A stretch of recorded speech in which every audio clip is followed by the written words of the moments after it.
10,000 કરોડની જે બાયોફાર્મા સેક્ટરની ઘોષણા થઈ છે, આપણા દેશમાં આજે 10,500 મેન્યુફેક્ચરિંગ યુનિટ્સ છે. એ મેન્યુફેક્ચરિંગ યુનિટ્સમાં આવી વ્યવસ્થા જ્યારે કરીએ તો સાધન મધ્યમ વર્ગીય પરિવારને નોકરી ના વધે.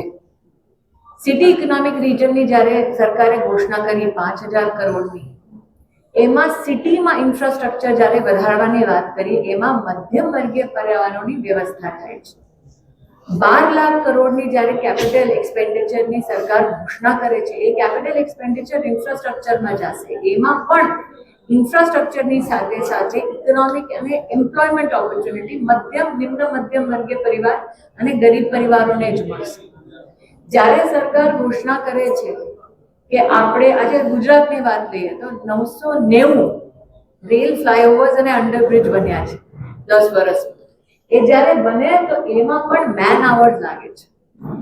તો જ્યારે સરકાર કોઈ પણ આઉટલેટ ઘોષિત કરે છે, એ આઉટલેટ મધ્યમ વર્ગીય પરિવારોના જ કામ આવે છે. મેં હમણાં જ આપને યુપીઆઈના નંબર્સ આપ્યા છે.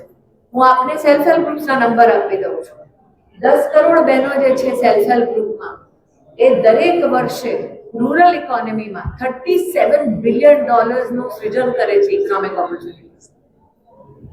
તો તમે આને જ માત્ર ગણો તો આ બહેનોના પોતાના કામ છે, અને બહેનોએ જેટલું ક્રેડિટમાં લીધું પૈસા, એની એનપીએ ભાઈઓ કરતા વધારે સારી છે, ઓછી છે.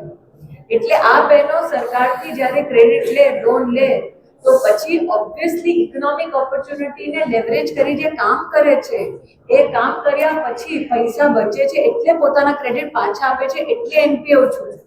અમારી તમામ માહિતીથી અપડેટેડ રહેવા માટે જોડાયેલા રહો ત્રિશુલ ન્યૂઝ સાથે.